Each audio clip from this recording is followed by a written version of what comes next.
if the question was that how do I know that how do Alice know that what Bob is measuring, how, and if because they cannot obviously communicate, and even if they are measuring same thing, what if there is some misalignment, or one of them is measuring Z, another is measuring X, how are they influencing each other?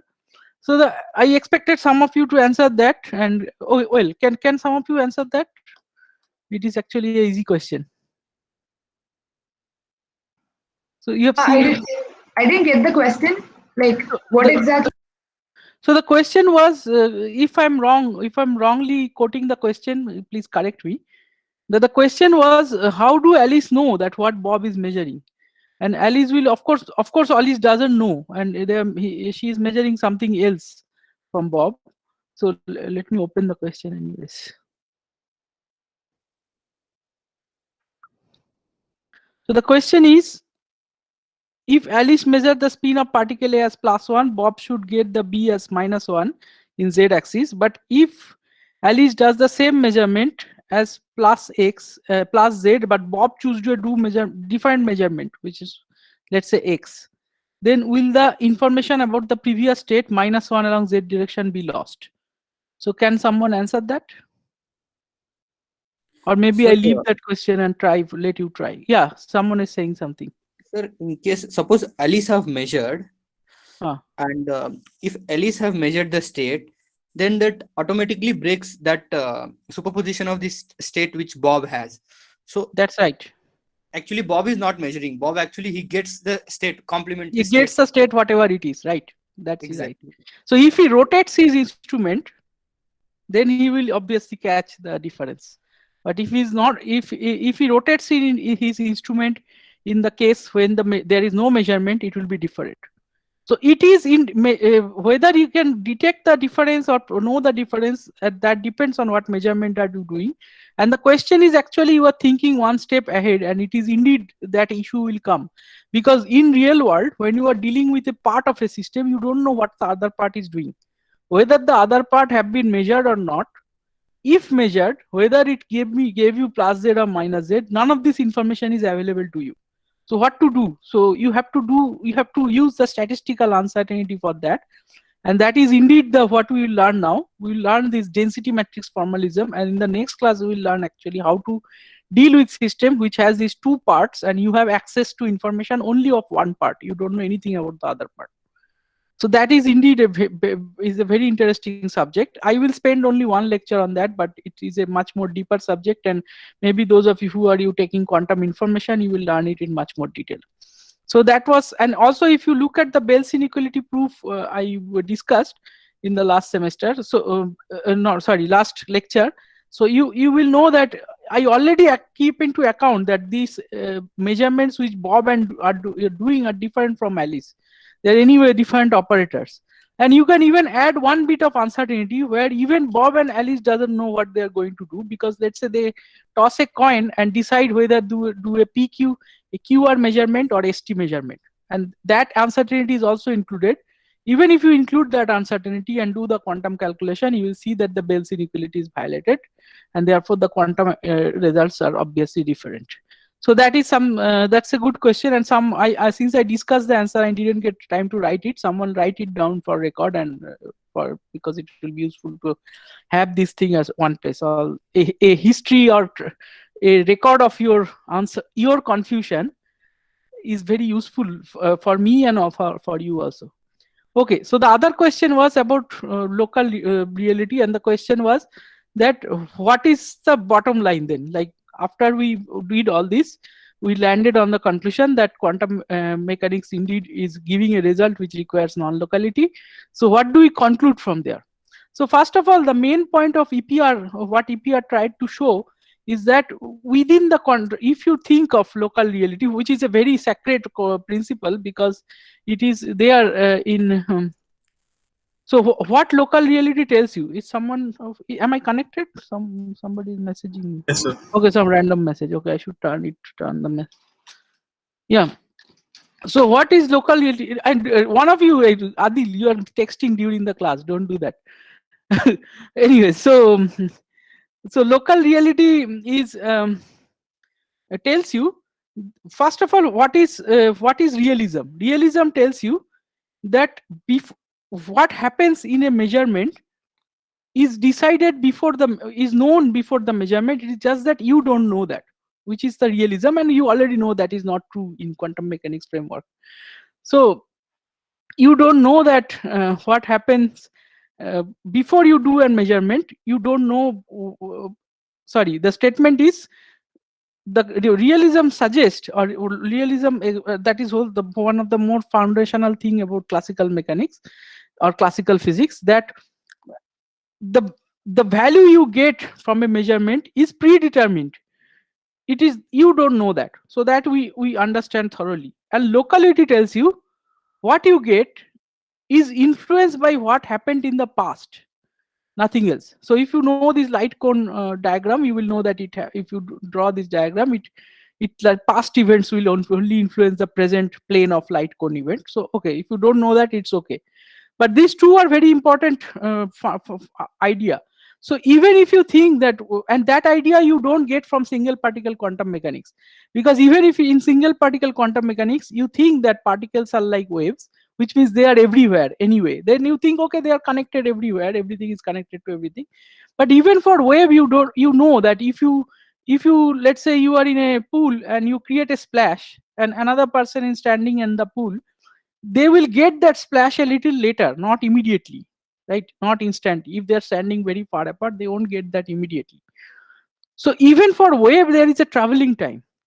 But here, what it is apparently suggesting is that, first of all, it is the Bell's inequality, the violation of Bell's inequality is giving away local realism. It's very hard to separate these two things from the Bell's inequality proof I gave you.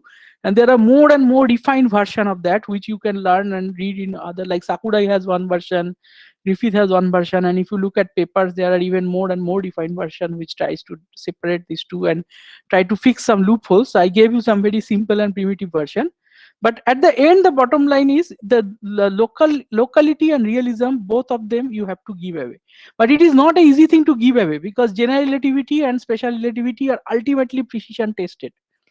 They are definitely true. So it is not it is not so easy to say, oh no, this is not there, therefore quantum mechanics is correct and those two are wrong. But that you cannot say. But so that is one of the conclusion. Other conclusion is this hidden variable theory. So what EPR tried to say, that the quantum mechanics is incomplete, which means there is a hidden variable somewhere which you don't know, and that hidden variable is controlling these two, and that is why you have that is why you are getting some result which is peculiar, because you are seeing part of a whole theory, and the whole theory you don't know. But that is neither true, because if you look at Bell's inequality, if you do the quantum mechanical calculation, you get a result which is exactly matches the experiment, which means the quantum mechanics know entirely what will happen. It can predict the nature, but it doesn't fit with this idea of local reality, which is a little more than just the wave structure. It tells you that the theory is itself non-local, which means different points in space are connected to each other all the time.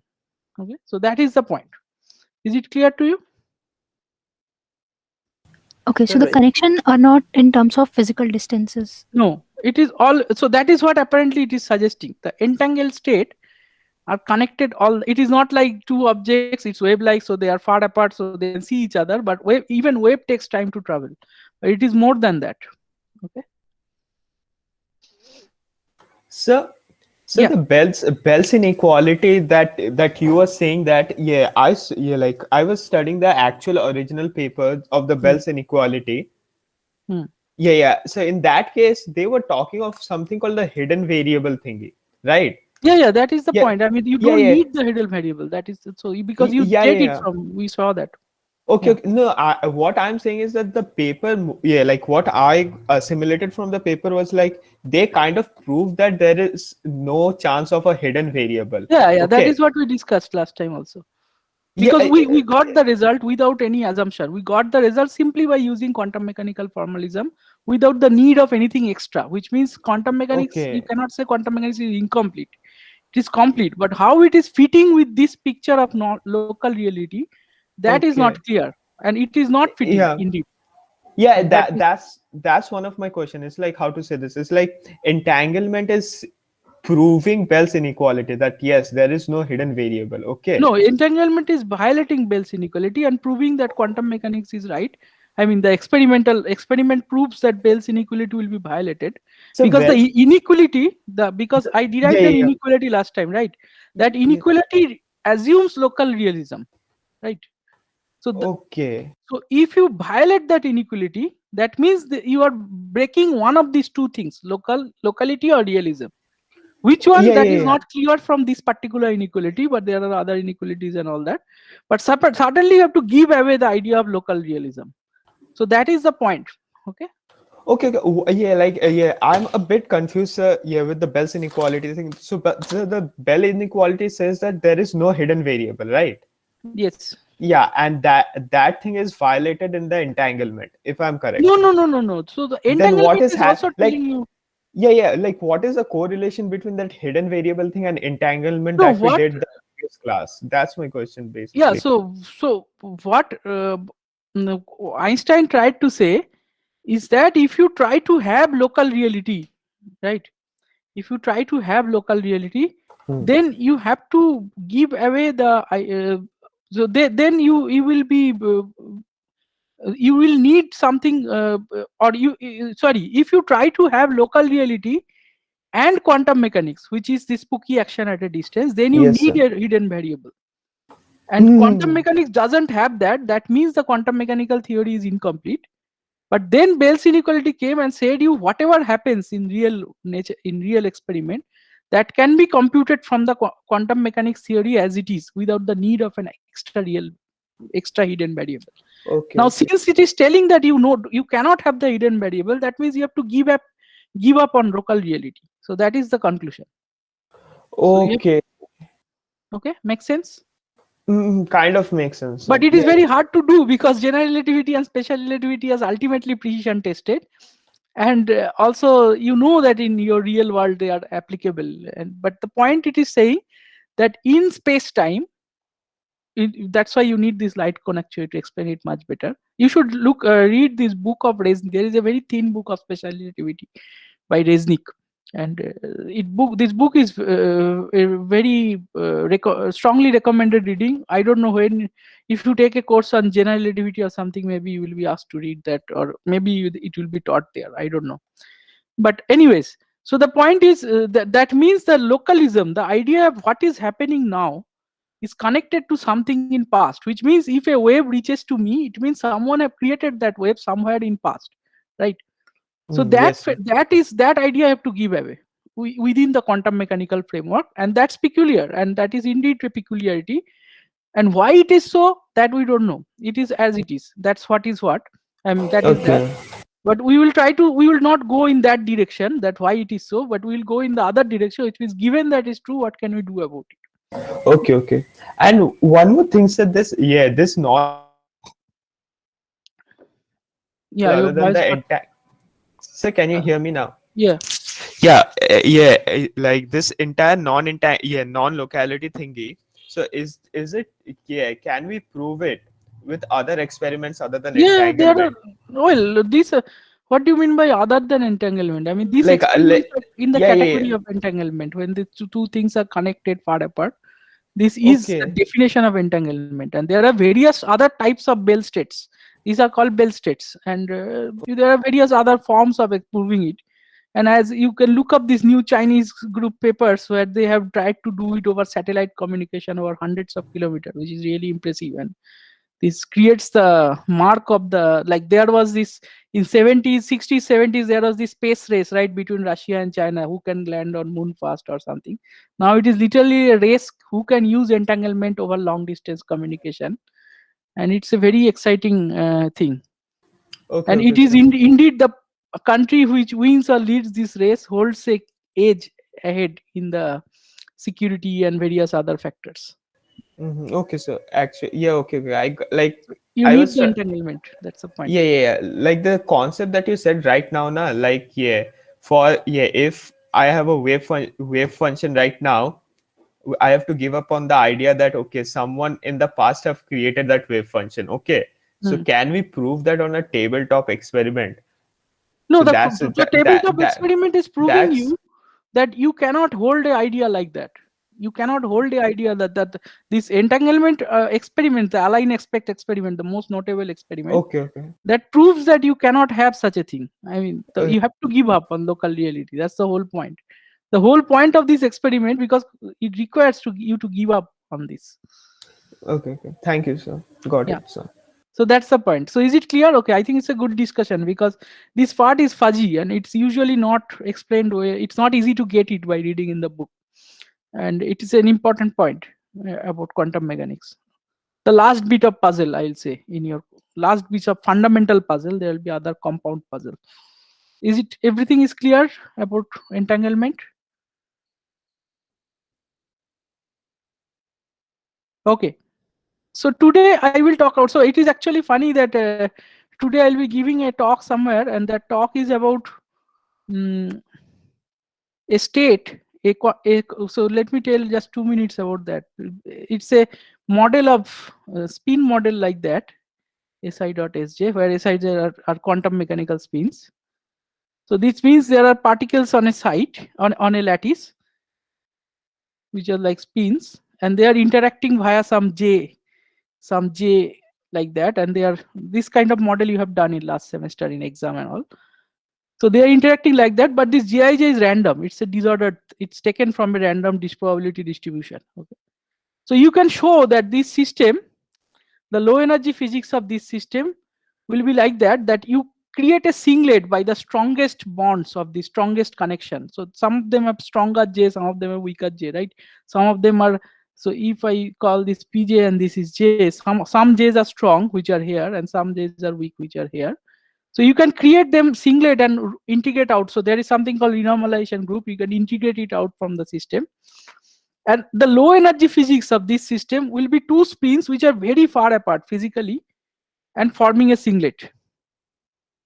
So this is the this thing is called random singlet. You can Google about this. This is thing called random singlet, and it's very interesting because one of our Indian scientists, Chandan Dasgupta from IISc, he was the person who came up with this when he was a postdoc, and this is one of the very celebrated states. So there is a paper by Dasgupta Ma.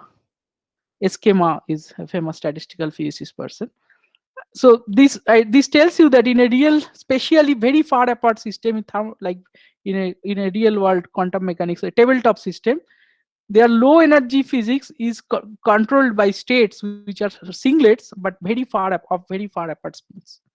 Anyways, so now today I will talk about density matrix, which is an important idea. And we'll give a generic introduction of density matrix, and then we'll come back to this entanglement idea again to tell you why this density matrix is a very useful tool or most sensible tool to describe density, describe systems which has multiple parts and you have access and which are entangled with each other. There can be multiple parts which are not entangled, but these are systems where the multiple parts are entangled with each other. And you have access to information about only one part of the system. So someone was asking yesterday this question, that what about the states in atoms in a multi-electron atom, and they are indeed entangled examples of one of multi-particle entangled systems. Okay, so there are two kind of things, two kind of terminology. One is a pure state or pure or coherent state. Okay, let me reserve the word coherent for something else. Pure state or ensemble. So what is that? So it's an ensemble, it's a statistical ensemble where all members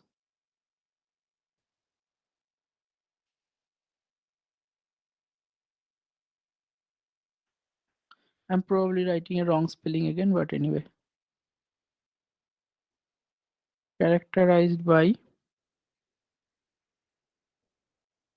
same state kit. Let me call it alpha. And this is the kind of thing we are doing from the beginning, because all the experiments we are talking about are in terms of probability, and that means there is of course an ensemble. There are multiple copies of a system, and all the copies are characterized by exactly the same state kit alpha. So that is what we are doing so far. But now we will learn about, so you can call it a coherent mixture or coherent ensemble. Now there is another thing which is mixed, and of course you can imagine that in real world it's almost impossible to produce such a thing.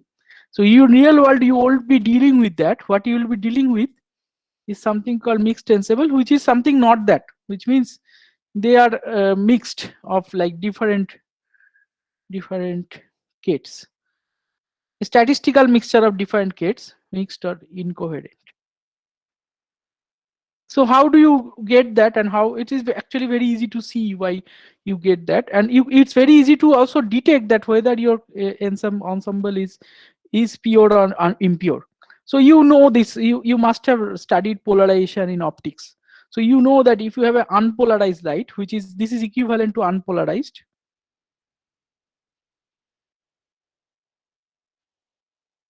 and this is polarized. And you know this example by, you can check out this by doing this. If you have a polarized goggles, sometimes you get these polarized goggles, right? And if you take their glasses, two glasses, or just take two goggles and keep it in front of each other and rotate, at some point it will block the light entirely. Why? Because one of them is passing through after polarized, passing through the polarized light goggles, the light is polarized, so the second one will let it pass if it is aligned in the same axis, and it will not let it pass if it is not aligned. That's why if you rotate it, there will be a place where it will not pass. But if you do the same experiment with one polarized, one unpolarized, you will see, however, whatever you rotate, you won't get anything, any difference. So that is also indeed the same difference between pure state and mixed state. A pure state, let's say it is entirely plus Z. It's everything, every copy of the ensemble is plus Z. And the mixed state is a mixture of plus Z and minus Z. So if you plus Z, if you align it only in plus Z, you'll get a full 100% pass. Otherwise, you won't get. So that is basically the difference. And why it appears, because of course in a perfect. Sir, just a question. So in the pure states, are we talking about only the basis states, or? No, it can be anything. For example, I can So talk it can be about just a specific combination of the basis states also. Yeah, so I can equally, yes, that's right. That is right. So I can, for example, talk about plus x minus x, and plus x minus x is a linear combination of plus z minus z, right? So it's perfectly valid. Or you can even talk about any coherent combination, not incoherent combination. Incoherent means a statistical mixture, and coherent means a superposition state, right? That is what we know. Excuse me, So, sir. Yeah. Sir, physically, how do we know that all the states, whatever we have prepared, are in pure states?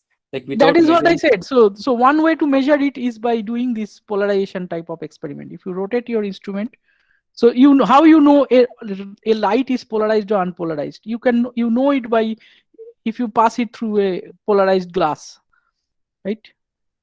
Yes, sir. That means after measurement, I am saying that. So you have to do something. Of course, without measurement, you don't know anything. Exactly. So Yes. anything you have to do measurement. Right? So, and one more thing, once we say that different kits and same kits, kits. So different kits means the kits are in a linear combination, but the kits don't have a common basis. Like the basis of all the kits are different. Kit, I means you have an ensemble. So let's say you have 100 copies of a state, 100 states. So whether these states are so let's say there are two possibilities. So I will do actually specific examples, then you will know it more. So let's say I say I have a plus x. Okay. Now a plus x is 1 by root 2 plus z plus 1 by root 2 minus z, right? But I can have a 50% mixture of plus z and 50% minus z. These two are different, right? This is a pure state because it's a coherent mixture, and this is a mixed state. So that is what I mean. One is a statistical mixture, another is a superposition. So I will do very specific examples, how to calculate it, how to deal with this thing. And this comes very naturally because first of all, when you say some Stern-Gerlach magnet is oriented in plus z direction, even if it is not perfectly aligned, if it is a little tilted, like 0.1 degree or something, it will give you a mixed state, or it will give you a mixture of two kind of states which is coming out of that filter. And if you are passing it through the next one, that is what will happen, right? So that is one way to get that. And another way to get that, of course, you can never produce an ensemble which is perfectly in one, because how the experiment was happening. So it was happening first by coming out from some unpolarized or unoriented spins coming out from a hot oven, and then it is passing through some magnet, and then the magnet is, let's say, oriented in some direction which is not perfectly pulsate. Then you will start getting these kind of mixtures. Okay? So if you feed this from in the next, or even if you don't even need to think of that, because if you remember, we did this experiment where we feed this we did this modified Stern-Gerlach experiment. So in the modified Stern-Gerlach, we are not doing any measurement, and in the or if you do, but if you take these two lines separately, plus z and minus z separately, or plus z and minus z separately, and feed it to a next instrument, and then do another set of experiments, then it's an example of mixed state. So there are many ways to produce that. It is actually easy to produce a mixed state. It's much harder to produce an ensemble of pure states, and that's why we will deal with it. So we need a tool to discuss this kind of situation. One is a statistical mixture, another is a quantum mechanical superposition. So the tool is density matrix. And we'll see immediately what are the use and how to calculate, how to exactly differentiate between two such scenarios. When in one case it's a pure state, another case it's a mixed state. So let's say I have a mixture which has I copies given by, and the probabilities are given by Wi. So now I want to compute an expectation value. So this I write it as a square bracket because it has two types of thing. So it has a quantum mechanical averaging and a statistical averaging, because it's a 50% of this and 50% of that, or some arbitrary combination. So it is something like this.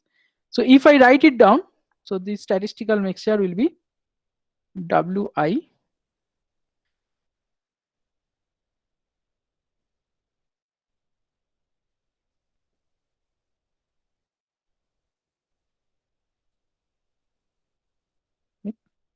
So now I can write, if this alpha I is an eigenkette, this alpha I is an eigenkette of this. I will write also immediately in after 1 second that how to write it if it is not an eigenkette.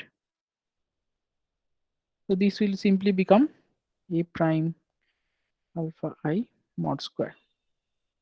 So if it is an eigenkette and A prime, the eigenvalue will come out. So if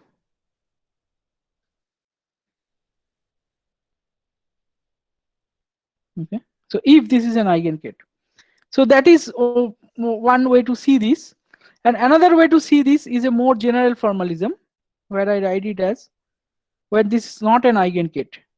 So Wi should be written as P prime B double prime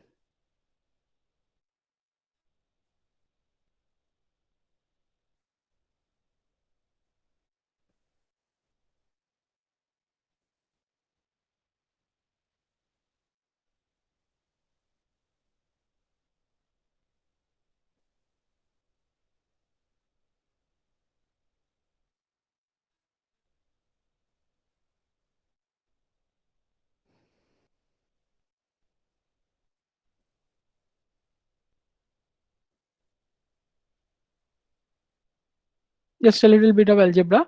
So that is how you will compute the statistical, the whole average, which has a statistical average and a quantum mechanical expectation value. So this B is of course the dimension of the Hilbert space. And this will tell you how many components are mixed. How many components are mixed, the statistical mixture. So there is this two type of averaging involved.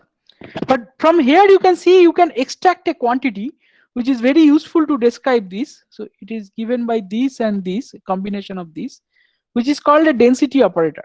And we'll see in a moment what is the usefulness of this density operator to describe the whole system in a single mathematical entity. So this is the density operator.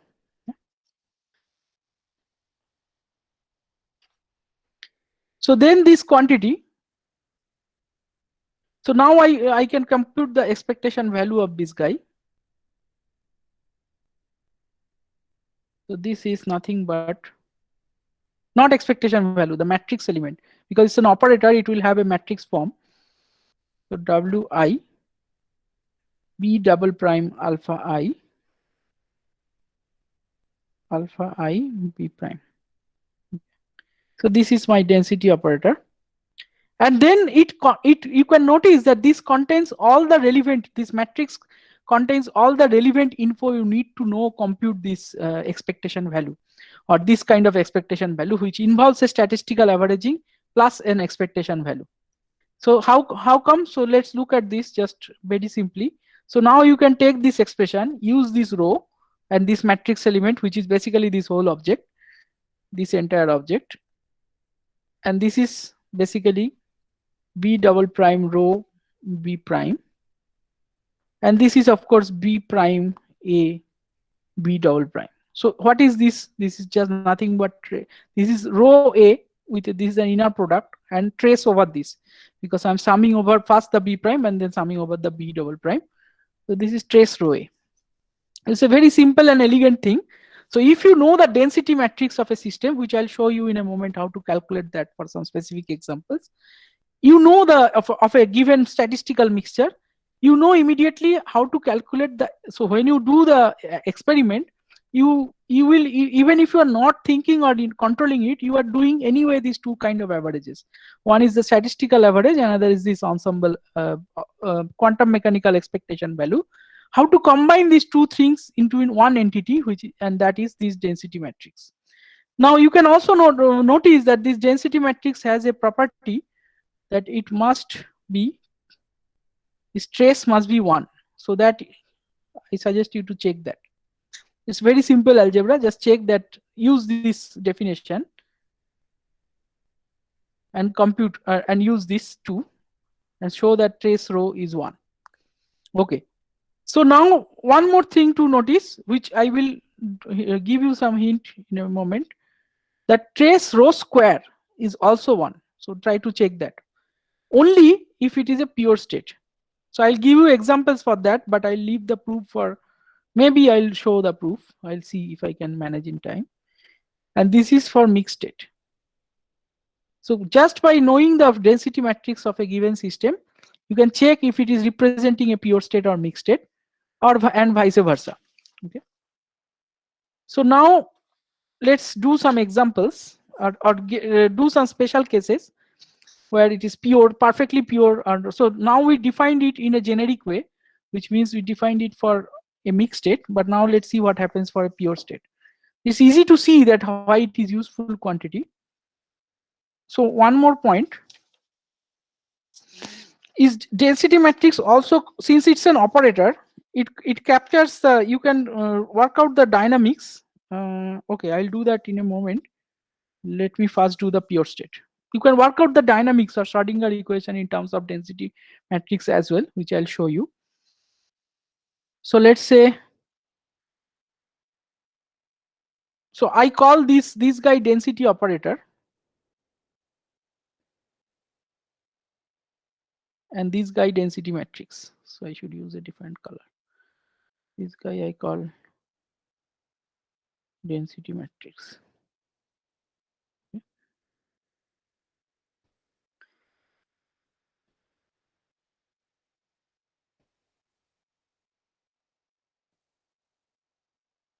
So now let's discuss density operator of a pure state. So this will look like this. It's a pure state, so you don't have any W here. It's just one state. And the density matrix is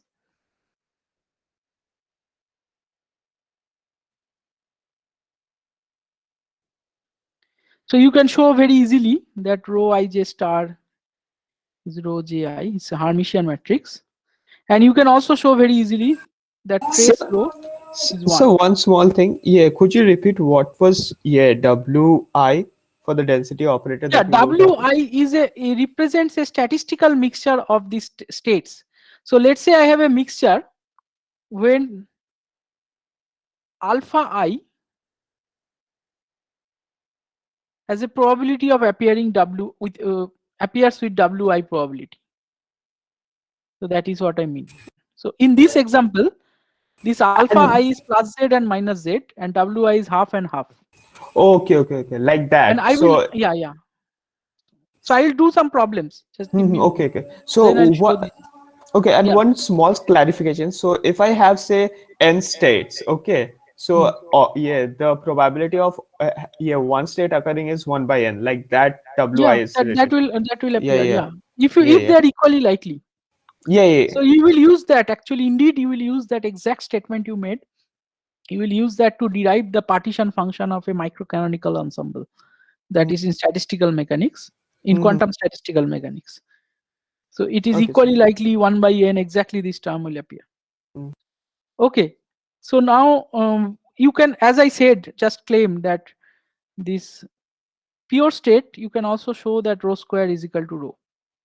So these are exercises which you should show. So let me mark them.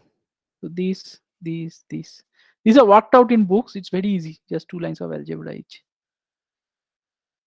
And So one more thing, sir. So you wrote Oh no, I got the answer, sir. I was asking why is the the row operator, what you say, symmetric. Yeah. So I got the answer. Okay. So now you can also write the expectation value of an operator in this, which is again very easy to show.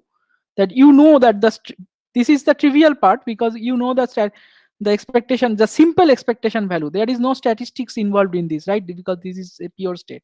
So that you can always write in this form: psi I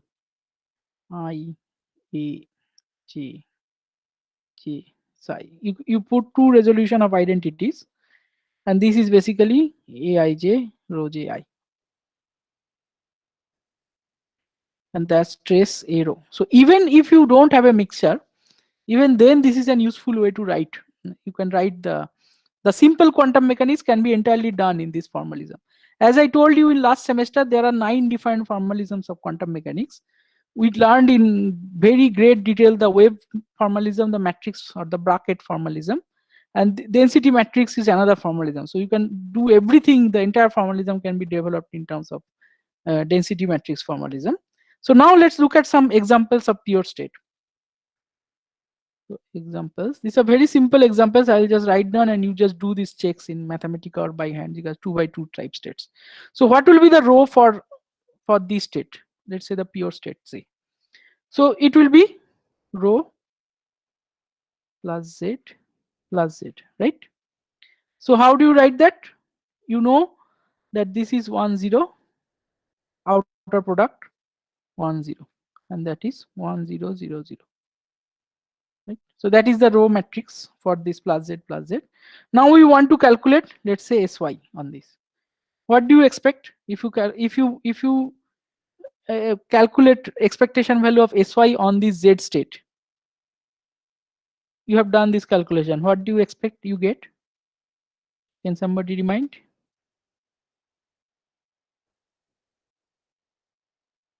If you do y measurement on z, what do you get?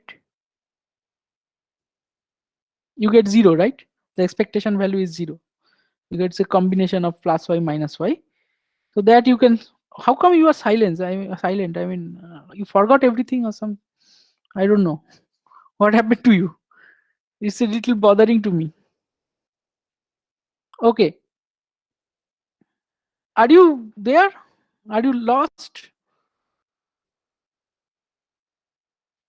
Am I connected? Yes, sir. Yes, sir. Yes, sir. Okay. Yes, sir. Yes, sir. You are there. Okay. So did you forget quantum mechanics 1, and or you need some brushing?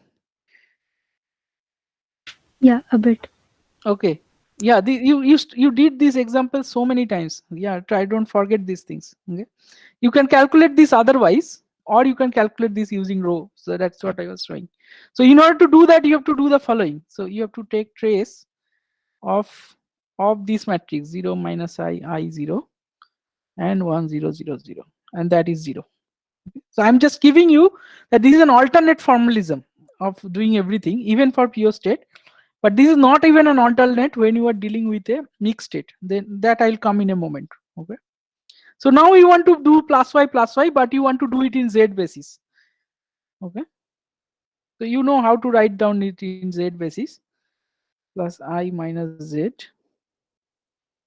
and this is so you do it like that, and then you do 1 by root 2 plus Z minus I minus Z. Okay, so now if you calculate this in the Z basis, you can again write down everything in terms of that. This becomes half 1 minus I1. Just check this algebra. This is very quick, very simple. I'm not going to do the details.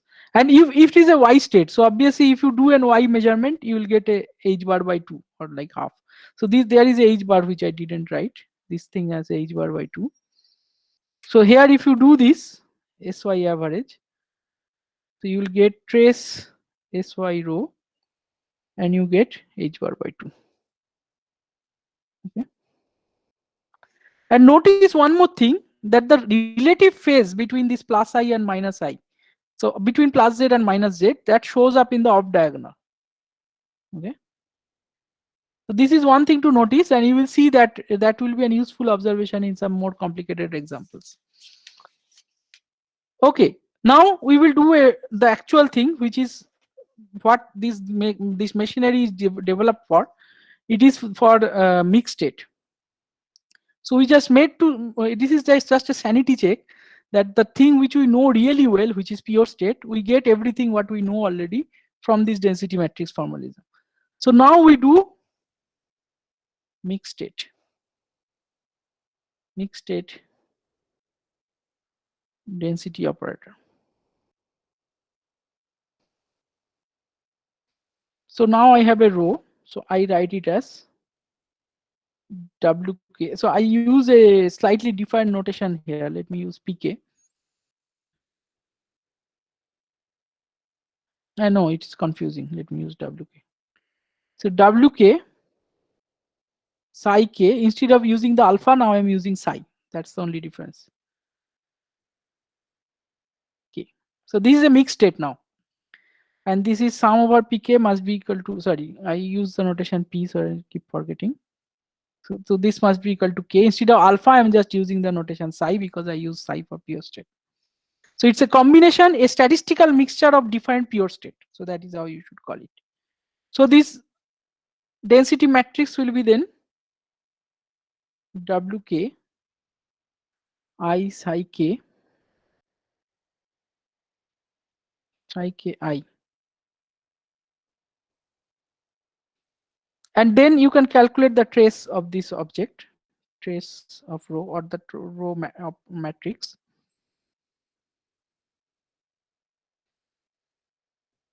That is, you also sum over this I, identify these two ends, pk I psi k I. So I think I did something wrong. Yeah, this is j, because this is I and j. Okay. Normally you catch me with this kind of errors, but somehow probably today you are a bit off.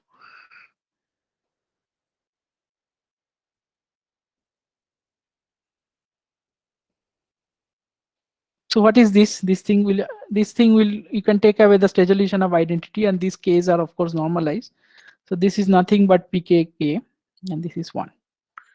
I'm again using pk everywhere because I'm used to using pk. The Sakurai notation is w, which I introduced earlier. Okay, so now this is basically we verified that this trace property is there. Now we have to do one more check for this one using this same notation. Just do this check, that trace row square is sum over k pk square, wk square. That you can show very easily from here. But if the sum of wk is 1, then sum of wk square is have to be less than equal to 1. So this is the proof that row square trace is less than equal to 1, and that is the diagenesis of it is equal to 1, of course, when it is a pure state, which means only one of them is non-zero, and that is 1. Everything else is 0. Otherwise it is less than 1. So that is the main point. So this is the characteristic of a mixed state. Okay, now let's do some examples. non-abstract examples, and look at one example of a mixed state. So let me give you a mixed state of plus z and minus x. How can I create that? So let's say I have an experimental setup. So let's say I have an oven which is releasing unpolarized particles. It is going in these two different direction. I have a SZZ here and SZX here. So this is giving me a minus z and plus z, and this is giving me a plus x, sorry, a minus x and a plus x. So let's say I block these two channels, minus z and plus x, and put these two together in some holding chamber, and then I do some experiment on it, like SGX or Z, whatever. So this is some chamber where I mix these two. I'll let these two come together, collimate them and come together. So how do I describe a statistical mixture like that using this mixed state density matrix?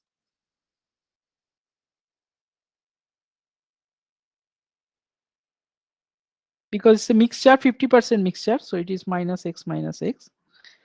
So now I can rewrite this in the z basis, everything. So I want to write the whole density matrix in the z basis. So it will become plus z minus minus z, because we know minus x is plus z minus minus z, plus x is plus z plus minus z, and this is plus z minus z. Okay. So therefore now I can write every component and write down the this thing in the, so that this is the SZ basis. So this is simply 1 0. This part is simple, we already worked out this. This part is also simple, we also worked out this. 1/4 1 minus 1 minus 1 1. So this whole thing is 1/4 3 minus 1 minus 1 1. So now you can check all the theorems we have written down so far. So we check the trace is 1, which is 3 plus 1 and divided by 3. So trace rho is 1. And rho square is basically 1/8. 5 minus 2 minus 2 1. And we can check that trace rho square is 3/4, which is less than 1, because it's a mixed state. That's how it has to be. Now I compute some expectation value. This is what I eventually. So let's say I do a x measurement here. I do an x measurement here on this mixed ensemble. What will I get? What do you expect to get even before doing any measurement? Can you predict? The plus C beams should have 50% probability to be in plus x and 50% to be in minus x, and whereas minus x will remain minus x only. Yeah.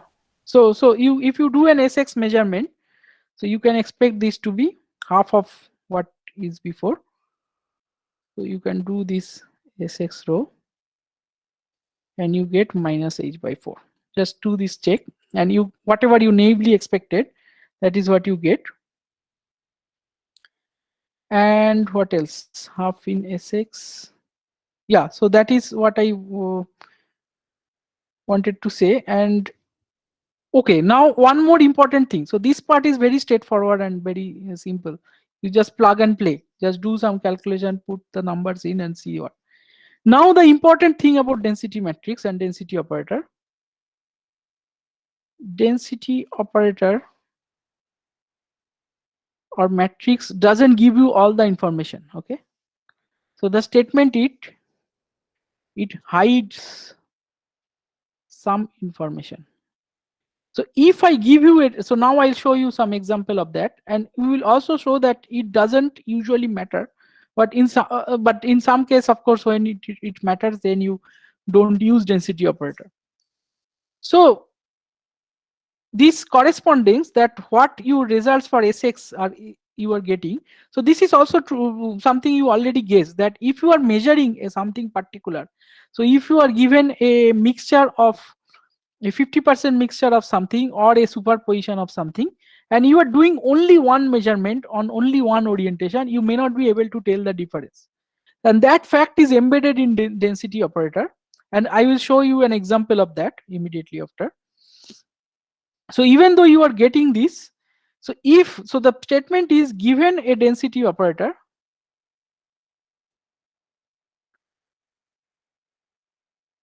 can you construct the state? So that is obviously a very, it appears to be a very relevant question, because from the state I constructed the density operator, but can I construct the density state from the density operator, which is going the other way? And you will see this correspondence is not one-to-one, and that is very obviously visible in one case. For example, when you are using the taking the atoms out of the, or the spins out of this oven, they are oriented in arbitrary direction. So you can call it a combination of plus z minus z, a plus x minus x, or plus n minus n. It doesn't matter. Whatever combination is this, whether you are doing a z measurement, x measurement, or y measurement, you will get same thing in these two directions. So the density operator incorporates that fact that it correctly represents the measurement or the experiment, and it is extremely useful to predict that what you will get when you do an experiment and calculate the expectation value. But it hides the fact, as I said, that there are multiple set of combinations which give you the same density matrix or density operator, but it doesn't matter, for because if you do that particular measurement, you won't be able to distinguish that anyways. Okay, so let me give two examples where that happens. So you do this simple calculation and check. So let's take these two situations which I just said. So one is a density operator of 50% plus z and minus z.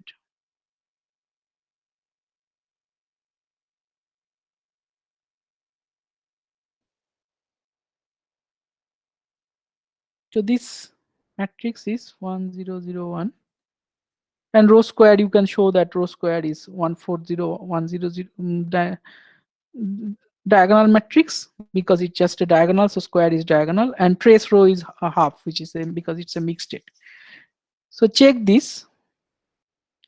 Now take this combination.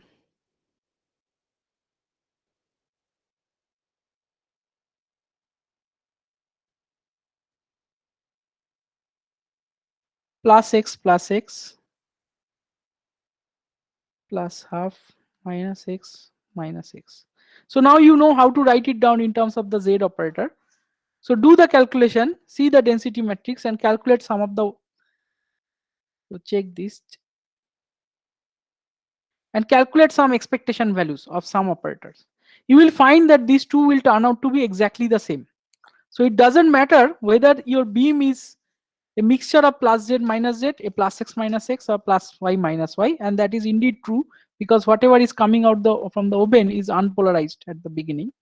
And you can even check that it is, you can do it in arbitrary plus n plus minus n minus n. You know how to write down these generic states because you know this theta 5 representation on Bloch sphere. Okay, so the main point to make, that seemingly different combination of mixed state are corresponds to the same density operator, since the expectation value of the observable is same in each of these ensemble. So that is something I wanted you to check, that you know from intuitively that is true, but the density matrix also captures that. Okay, one more final thing. The final thing is to see this difference between a pure state and mixed state from the density operator. This is also an example. It's again combination of some very simple calculation. So let's say you have been given two states. So again, this Alice Bob experiment. So Alice is dealing with this. This is something I discussed at the beginning. One is a pure state, another is a mixed state. How to distinguish between them? We discussed that in case of light, you can take these two polarizer and rotate. One is coming from pure state, so or pure one single polarized light. You will see no light at some rotation angle, but in other case you will not see anything like that. So I will just demonstrate that using density matrix. Okay. So psi a 1 by root 2 plus z minus z. So this is the state that Alice got, and Bob got this state, that 50% plus z and 50% minus z. So that's the initial example we gave. So how can we distinguish between these two? So it turns out that if you do a x measurement, these two will be different. So right, so if you do a x measurement, it will be different, because this state is nothing but a plus x state, and this is a mixture of that. We learned this, we discussed these things a lot in last semester also, that what a coherent mixture and incoherent mixture in this modified Stern-Gerlach setup. And this is a combination. This will also contribute a plus x, this will also contribute a plus x if you do a SGX measurement. Okay. So an X measurement clearly separate, but if you do a Z measurement, you won't see the difference. So that is the main point. And that I want to see this thing through the density matrix. So let's see that. So let's construct the density matrix of this state, the Alice state. So rho Alice. Okay. So this is plus x plus x. So that I write in Z basis. If I write it, it becomes half 1 1 1 1. So just do this 2 line. I'm skipping this because we have only 1 minute. And then you compute the Sx by trace rho Sx, you will get h bar by 2. If you compute the Sz, you will get 0. And you will get rho square equal to rho because it's a pure state. Now if you repeat the same calculation for Bob, rho B, you get half plus z plus z plus half minus z minus z. So this is basically half 1 0 0 1. You calculate the Sx, you get 0. And you compute the rho square, you get half of rho, which is not equal to rho. So that's a manifestation of mixed state. Similarly, you can do again a calculation of 50% plus x and minus x and show these things. So that is all very simple. So now I want to end with an interesting note, so that I leave you to think about this. So this is something you can look it up in Sakurai or some other book. That try to write down the dynamics with this density operator. So you will see the following. So this is an operator, right? So it must follow a dynamics like that, because we know the operators follow the Heisenberg dynamics. So try to show this, at least for pure state. Try to show this. So this is show this. The second thing is more interesting, is that let's say you have a two-part system, A part and B part, and they are entangled. Okay. So now if you have only access to information about the A part, so you are doing measurement on the only A part without knowing what is happening in the B part. So the B part could be, if it is not measured, one possibility is that the Bob did no measurement, right? Alice did some measurement. Or the possibility is Bob did some measurement, but what measurement did that Alice doesn't know. So there is due to this lack of information, so what Alice is going to deal with is a statistical ensemble, right? Because it's not known a priori. So try to think that how you will represent that information in terms of density matrix. So that is what we'll learn in next class, but I want to give you a head start on about thinking on that. So that is all I wanted to say today. You were very silent at the last half of the class, and that is probably happens when you do a lot of calculation. But you want me to do calculation, but calculations are very boring to see.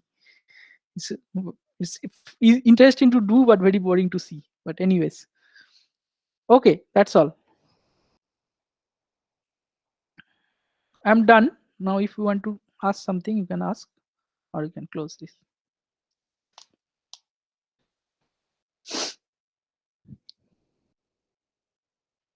Okay, I guess there is no question, so I'll stop.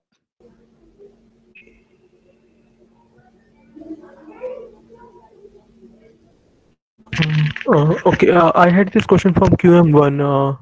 Okay. So the last part when we did this measurement of 50% Z up and 50% Z down.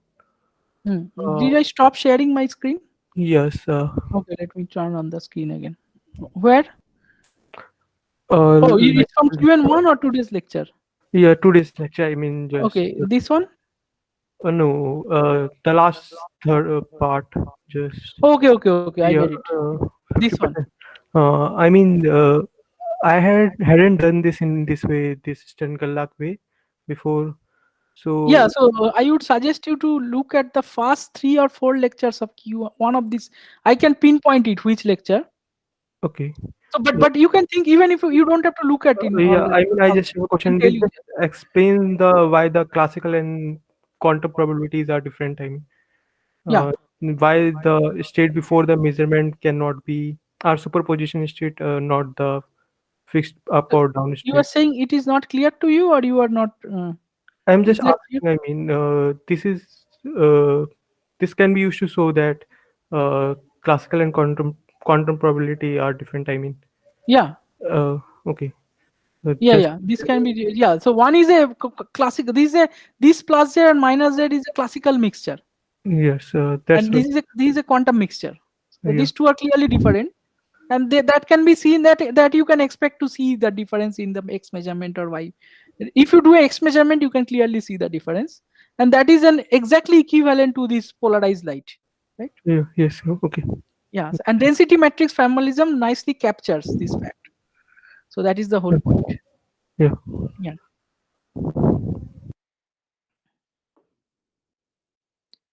Any more question? If not, we can close the class.